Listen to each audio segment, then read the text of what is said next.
हम पढ़ा रहे थे आप लोगों को फिनॉल। फिनॉल के अंतर्गत हम बता रहे थे आप लोगों को फिनॉल के रासायनिक गुण।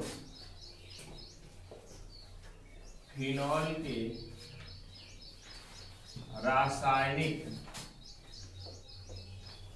गुण, केमिकल प्रॉपर्टी ऑफ फिनॉल, ये बता रहे थे। फिनॉल के रासायनिक गुण के अंतर्गत बहुत सारी अभिक्रियाएं आप लोगों को बता दी गई थी। सल्फोनीकरण तक कंप्लीट हो गया था।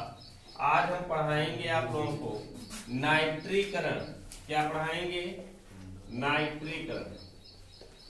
बेंजीन रिंग की अभिक्रियाएं बता रहे थे हम आप लोगों को। नाइट्रीकरण, नाइट्रेशन आपको पता होना चाहिए। नाइट्रीकरण की अभिक्रिया हमेशा किसके साथ कराई जाती है? NO3 के साथ कराई जाती है, नाइट्रिक अम्ल के साथ कराई जाती है। फिनॉल सांद्र नाइट्रिक अम्ल द्वारा सुगमता से ऑक्सीकृत हो जाता है, इसका ऑक्सीडेशन होता है, इसलिए इसका नाइट्रीकरण संभव नहीं हो पाता है। लेकिन तनु नाइट्रिक अम्ल द्वारा, फिनॉल तनु नाइट्रिक अम्ल द्वारा नाइट्रीकृत होता है और आर्थो नाइट्रोफिनॉल और पैरा नाइट्रोफिनॉल का मिश्रण देता है। देखिए किस तरह से क्रिया होती है। यहाँ पर OH और ये क्या है आपका फिनॉल होता है, इसके क्रिया किसके साथ करा देते हैं? OHNO2। इसका मतलब क्या है आपका HNO3। डाइल्यूट लगेगा, यहाँ पर डाइल्यूट HNO3 लगेगा, डाइल्यूट नाइट्रिक अम्ल लगेगा। 5 से 10 अंश सेंटीग्रेड टेम्परेचर पर ओनली रिएक्शन होती है यहाँ पर। तो क्या हो जाता है, यहाँ से नाइट्रो समूह के द्वारा एक बार आर्थो कार्बन परमाणु से जुड़ा हुआ हाइड्रोजन परमाणु विस्थापित होगा, एक बार पैरा कार्बन परमाणु से जुड़ा हुआ हाइड्रोजन परमाणु विस्थापित होगा। तो आर्थो नाइट्रोफिनॉल और पैरा नाइट्रोफिनॉल का मिश्रण प्राप्त होता है। किस तरीके से? OH यहाँ से लग जाएगा आपका कौन सा नाइट्रो समूह और प्लस OH यहां से लग जाएगा आपका कौन सा नाइट्रो समूह। इसको बोलते क्या है हम? Ortho nitrophenol. आर्थो नाइट्रोफिनॉल ये क्या होता है आपका पैरा नाइट्रोफिनॉल का मिश्रण प्राप्त होता है और प्लस क्या निकल जाएगा? OH विस्थापित होगा। चाहे यहां से हाइड्रोजन परमाणु विस्थापित होगा, चाहे यहां से OH और H बना लेगा क्या आपका H2O बना लेगा। क्या बनाएगा? H2O बनाएगा। समझ रहे हैं ना? तो लिखे नाइट्रीकरण की प्रक्रिया में फिनॉल की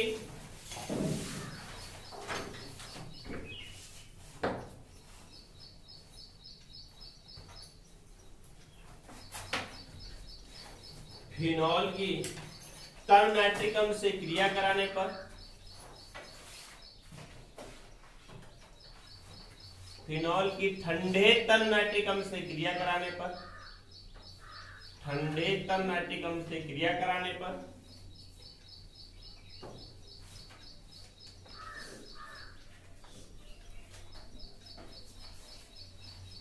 आर्थो और पैरा नाइट्रोफिनॉल का मिश्रण प्राप्त होता है। आर्थो और पैरा नाइट्रोफिनॉल का मिश्रण प्राप्त होता है।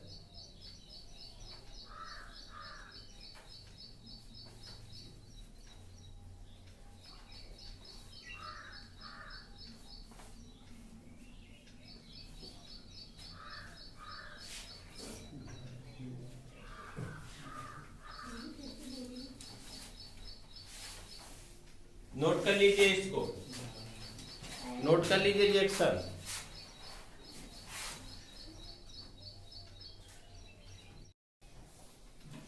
अगला पढ़ना है आप लोगों को पिक्रिक अम्ल। मोस्ट इंपॉर्टेंट पूछा जाता है कि पिक्रिक अम्ल क्या है। पिक्रिक अम्ल,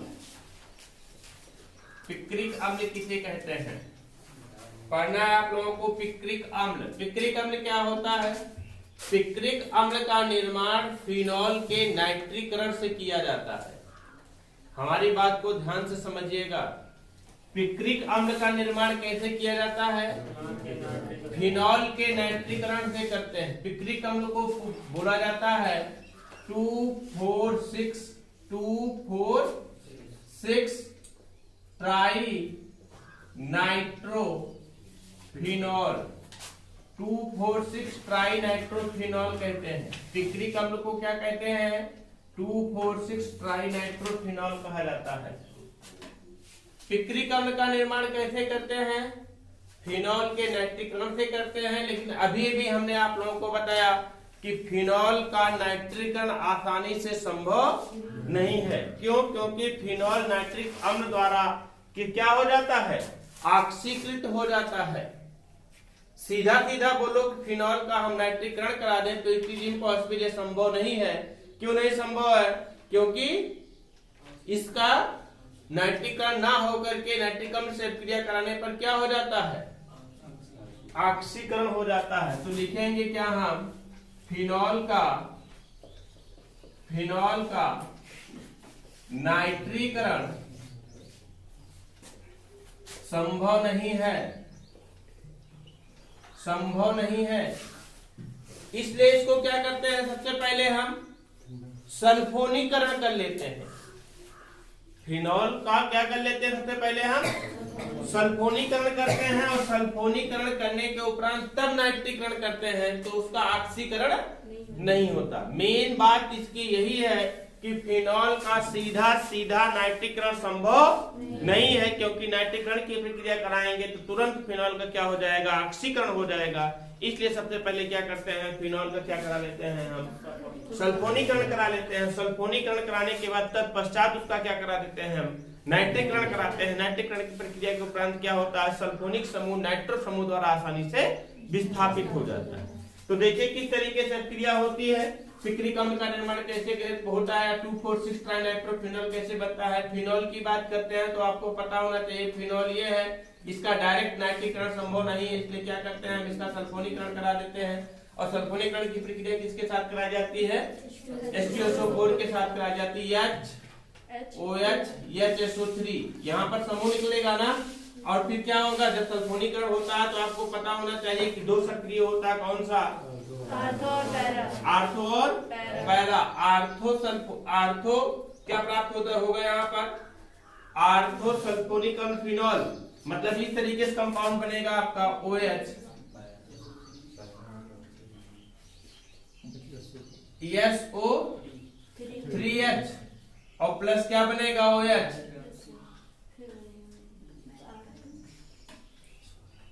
यहाँ पर नहीं, यहाँ पर लगेगा SO3H। अब इसका क्या करा देंगे हम? H2O तो निकलेगा। फिर इसका क्या करा देंगे हम? HNO3 के द्वारा। HNO3 लिखें या OHNO2 लिखें, बात एक ही हुई ना। इसका क्या करा देते हैं? हम नाइट्रीकरण करा देते हैं। अब नाइट्रीकरण कराते हैं तो होता क्या है कि जहां जहां पर समूह शेष नहीं लगे हुए हैं, जैसे इस कार्बन पर नाइट्रो समूह लग जाएगा, सल्फोनिक समूह ही रहेगा। और किस कार्बन पर लगेगा भैया? इस कार्बन पर और इस कार्बन पर नाइट्रो समूह लग जाएगा, सल्फोनिक समूह वही रहेगा। समझ पा रहे हैं ना? तो मतलब बनेगा क्या यहाँ पर आपका? बनेगा क्या आपका? OH। यहाँ पर क्या लगा हुआ है आपका? SO3H। क्यों ऐसा क्यों हो रहा है? ऐसा इसलिए हो रहा है कि ऑक्सीकरण की प्रक्रिया यहीं से होती और इसको, इस समूह को हमने क्या कर लिया है? सुरक्षित कर लिया है। किसके द्वारा? SO3 के द्वारा। और यहाँ पर लग जाएगा, दोनों जगह पर क्या लग जाएगा आपका? NO2। यहाँ पर लग जाएगा आपका NO2, ठीक है। और प्लस क्या बनेगा आपका? OH। और फिर यहाँ पर दो समूह जहां जहां खाली है, कहाँ खाली है? यहाँ पर लगा है आपका SO3 ना, SO3H। तो यहाँ पर लग जाएगा क्या आपका? NO2। और यहाँ पर भी लग जाएगा क्या आपका? NO2। समझ गए कि नहीं? अब पुनः इसका हम क्या करा देते हैं? HNO3 के द्वारा नाइट्रीकरण करा देते हैं। तो क्या बन जाता है? 2,4,6 ट्राई नाइट्रोफिनॉल का मिश्रण प्राप्त हो जाएगा। किस तरीके से? देखिए, ये 2,4,6 ट्राई नाइट्रोफिनॉल प्राप्त होता है।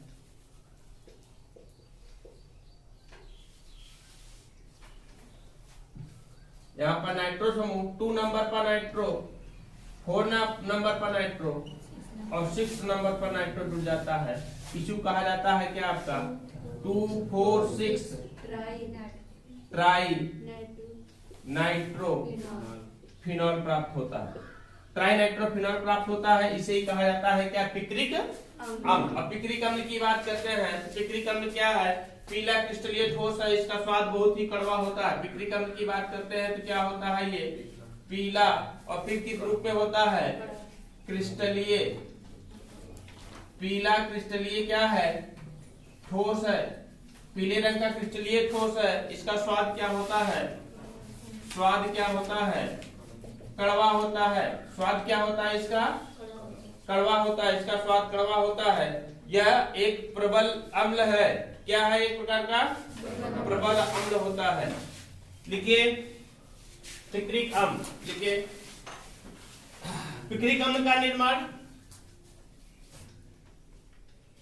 फिनॉल के नाइट्रिक अम्ल से करते हैं।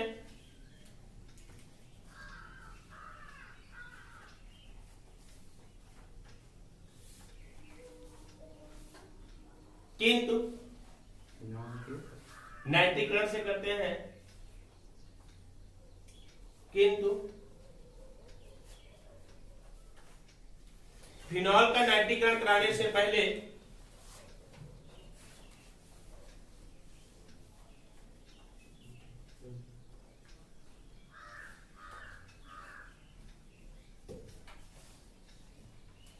फिनॉल का नाइट्रीकरण कराने से पहले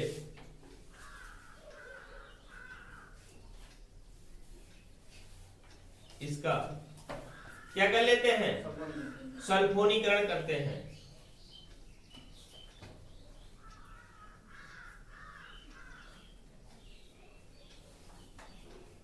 क्योंकि फिनॉल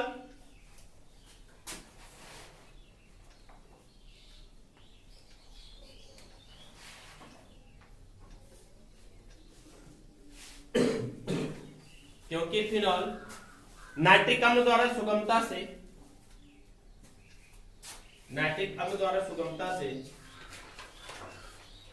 क्या हो जाता है?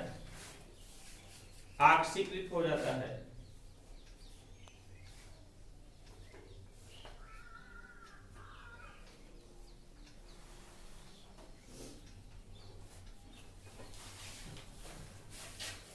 नाइट्रिक अम्ल द्वारा सुगमता से ऑक्सीकृत हो जाता है।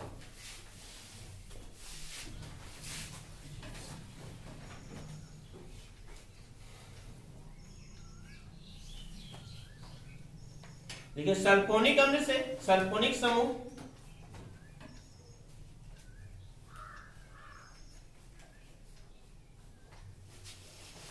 सल्फोनिक अम्ल से सल्फोनिक समूह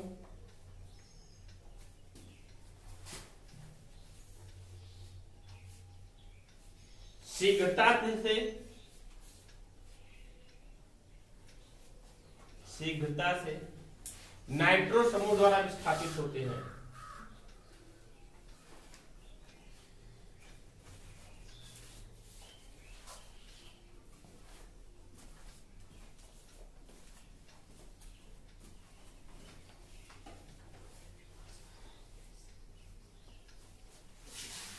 अब क्रिया नोट करिए, इसको पूरी क्रिया नोट कर लीजिए।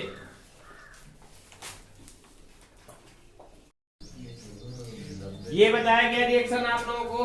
अब थोड़ा सा पिक्रिक अम्ल के बारे में जान लीजिए। पिक्रिक अम्ल होता क्या है? लिखिए पिक्रिक अम्ल पीला क्रिस्टलीय ठोस है। हाँ उसी में लिखिए पिक्रिक अम्ल पीला क्रिस्टलीय ठोस है।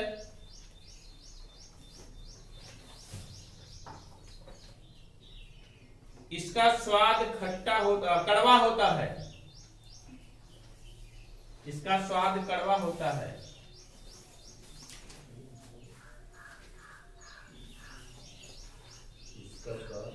कड़वा होता है।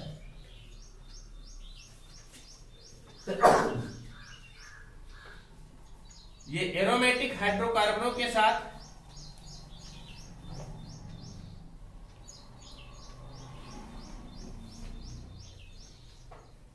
पिक्रेट का निर्माण करता है।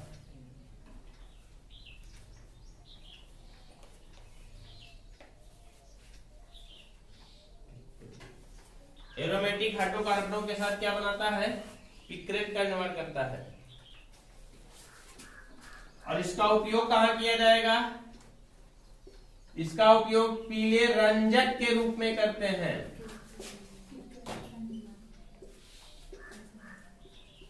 किसके रूप में करते हैं, पीले रंजक के रूप में इसका उपयोग करते हैं। इसका उपयोग पीले रंजक के रूप में करते हैं।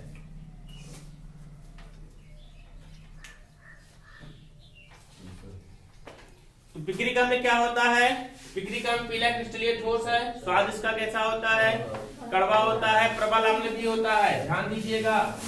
क्या होता है ये, प्रबल अम्ल होता है। ये प्रबल अम्ल है, पीले रंजक के रूप में इसका उपयोग किया जाता है। और पिक्रेट का निर्माण करता है। ये क्या बनाता है, पिक्रेट का निर्माण करता है। पिक्रिक अम्ल बहुत इंपॉर्टेंट है, ध्यान लीजिए। बोर्ड एग्जाम के दृष्टिकोण से पूछा जाता है कि निम्न पर संक्षिप्त टिप्पणी लिखिए। उसमें एक रहेगा क्या, पिक्रिक अम्ल भी रहेगा। तो आपको इतनी चीजें लिखनी पड़ेंगी बनाने की विधि से लेकर के। बनाने की विधि में क्या लिखोगे कि पिक्रिक अम्ल का निर्माण, पिक्रिक अम्ल का निर्माण फिनॉल के नाइट्रीकरण से किया जाता है। किंतु फिनॉल का नाइट्रीकरण सीधा नहीं करा सकते हैं, क्योंकि फिनॉल के नाइट्रीकरण सीधा कराने से उसका ऑक्सीकरण हो जाता है। इसलिए सबसे पहले उसका क्या करा लेते हैं, सल्फोनीकरण करा लेते हैं। सल्फोनीकरण के उपरांत तब उसका नाइट्रीकरण कराते हैं। नाइट्रीकरण कराने के बाद तब बन जाता है आपका 2,4,6 ट्राइनाइट्रोफिनॉल, जिसे क्या कहा जाता है, पिक्रिक अम्ल कहा जाता है। पिक्रिक अम्ल क्या होता है, पीला क्रिस्टलीय ठोस होता है, स्वाद भी कड़वा होता है, प्रबल अम्ल होता है और हाइड्रोकार्बनों के साथ पिक्रेट का निर्माण करता है। इसका उपयोग कहां किया जाता है, पीले रंग के रंजक के रूप में। रंजक मतलब समझते हैं, रंजक का मतलब समझते हैं, रंगने के लिए इसका उपयोग किया जाता है। ठीक है, रंगने के लिए इसका उपयोग किया जाता है। अब आगे पढ़िए आप लोग, फ्रीडल क्राफ्ट प्रक्रिया पढ़ना है आप लोगों को। फ्रीडल क्राफ्ट प्रक्रिया, फ्रीडल क्राफ्ट प्रक्रिया, फ्रीडल क्राफ्ट प्रक्रिया में किसके साथ प्रक्रिया कराई जाएगी, ये प्रक्रिया हमने आप लोगों को बताई भी होगी शायद। हाँ, फ्रीडल क्राफ्ट प्रक्रिया 9 नंबर होगा शायद, 8 नंबर होगा, देख लीजिएगा। 10 है, 9 नंबर सर। चलिए शांत रहिए।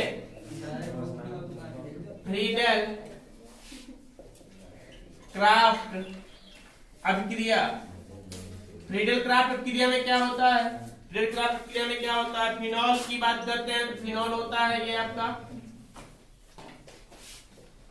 फिनॉल होता है। फिनॉल की अभिक्रिया मेथिल क्लोराइड के साथ करा दिया जाता है, CH3Cl के साथ करा दिया जाएगा, CH3Cl के साथ करा दिया जाएगा AlCl3 की उपस्थिति में, निर्जल AlCl3 की उपस्थिति में, निर्जल AlCl3 की उपस्थिति में इसका मेथिल क्लोराइड के साथ करा दिया जाएगा। इसकी रिएक्शन तो पैरा पर जुड़ा हुआ हाइड्रोजन परमाणु मेथिल समूह के द्वारा क्या हो जाता है, विस्थापित हो जाता है।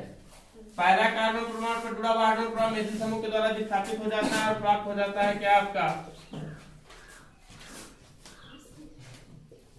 बॉन्ड CH3 और प्लस क्या HCl। इससे बोलते क्या है हम, पैराक्रिसॉल बोला जाता है। क्या कहते हैं, पैराक्रिसॉल कहते हैं। इस प्रक्रिया को क्या बोलते हैं, फ्रीडल क्राफ्ट प्रक्रिया कहते हैं। क्या कहते हैं, फ्रीडल क्राफ्ट प्रक्रिया कहा जाता है। तो लिखिए, फिनॉल की निर्जल एल्युमिनियम क्लोराइड की उपस्थिति में, फिनॉल की निर्जल एल्युमिनियम क्लोराइड की उपस्थिति में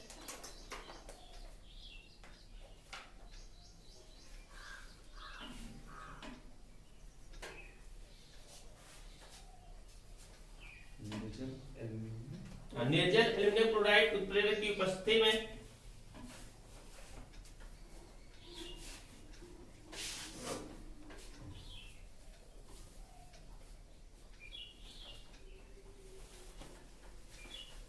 मेथिल क्लोराइड से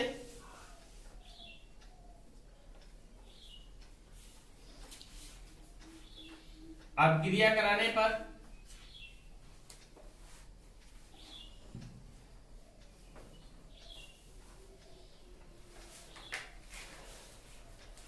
पैराक्रिसॉल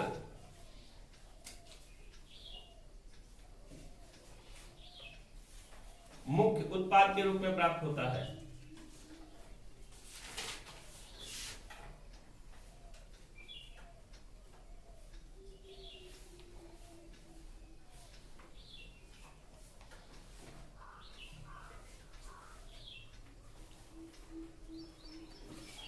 नोट कर लीजिए रिएक्शन, नोट कर लीजिए इसको।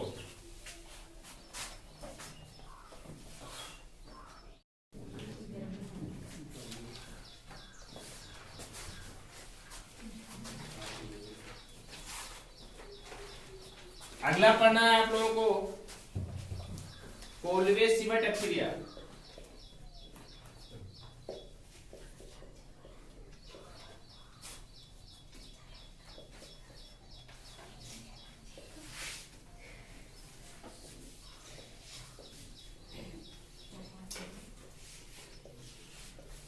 कोल्वे सीमेंट एक्सीरिया में क्या होता है, सोडियम फिनाक्साइड, सोडियम फिनाक्साइड की बात करते हैं। सोडियम फिनाक्साइड आपका यही होगा,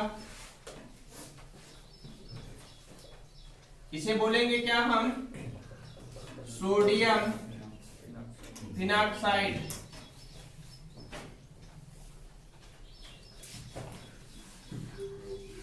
ये होता है सोडियम फिनाक्साइड। सोडियम फिनाक्साइड का क्या करते हैं, कार्बन डाइऑक्साइड के साथ क्रिया करा देते हैं।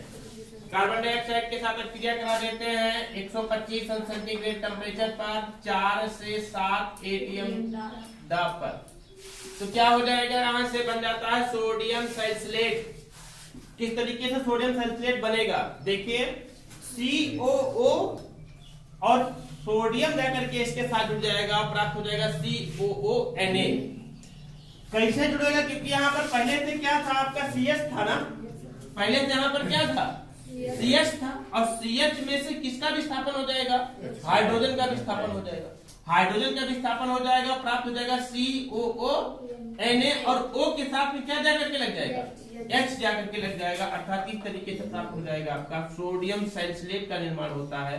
मतलब बनेगा क्या, यहाँ से OH विस्थापित हुआ, H जाकर के यहाँ पर अरेंजमेंट हो जाएगा, यहाँ पर बन जाएगा COONA, बन जाएगा क्या, COONA। इसको बोलते क्या है, सोडियम सैलिसिलेट। क्या नाम होता है इसका, सोडियम सैलिसिलेट।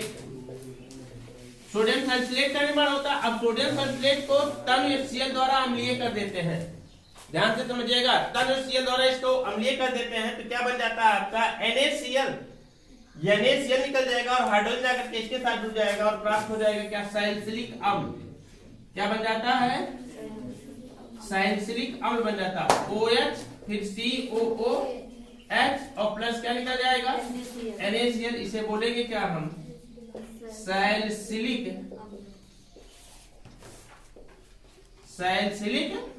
अम्ल का निर्माण होता है। इस क्रिया को कौन सी क्रिया कहते हैं हम, कोल्वे सीमेंट क्रिया बोला जाता है। कौन सी क्रिया कहते हैं, कोल्वे सीमेंट क्रिया बोलते हैं। ये भी इंपॉर्टेंट है। तो लिखिए सोडियम फिनाक्साइड को कार्बन डाइऑक्साइड के साथ,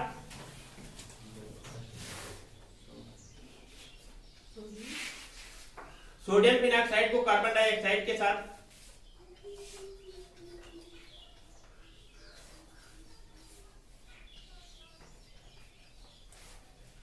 125 सेंटीग्रेड ताप, 125 सेंटीग्रेड ताप और 4 से 7 वायुमंडलीय दाब पर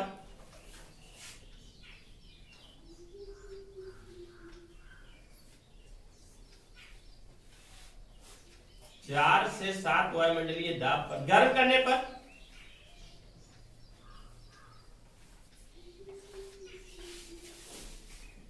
सैलिसिलिक अम्ल, या इसी को बोलते हैं क्या हम, आर्थो हाइड्रॉक्सी। इसे क्या बोला जाता है, आर्थो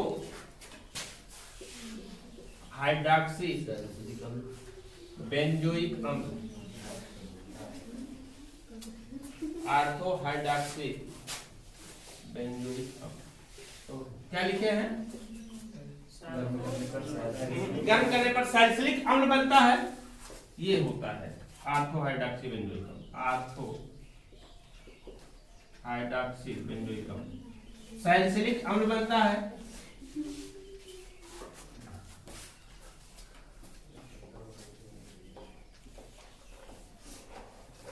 इस क्रिया को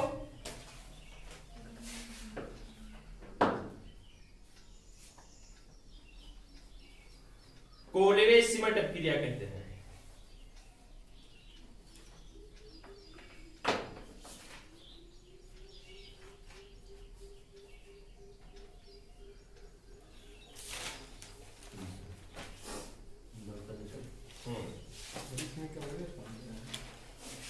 कोलवेज सीमेंट अपक्रिया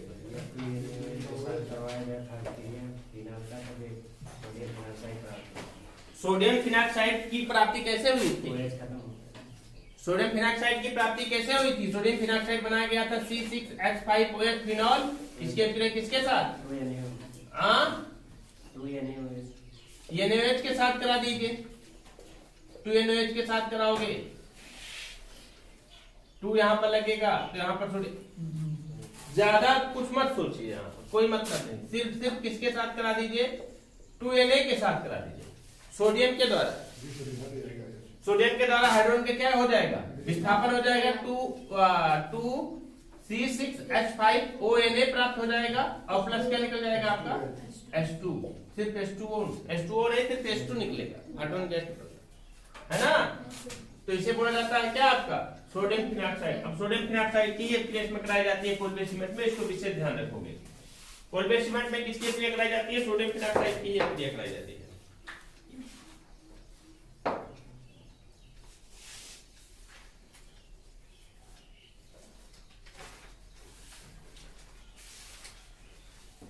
कल ये चैप्टर समाप्त हो जाएगा। एक अपक्रिया और उसमें भी बाकी है, रायमर टीमन अपक्रिया। रायमर टीमन अपक्रिया कल बताया जाएगा।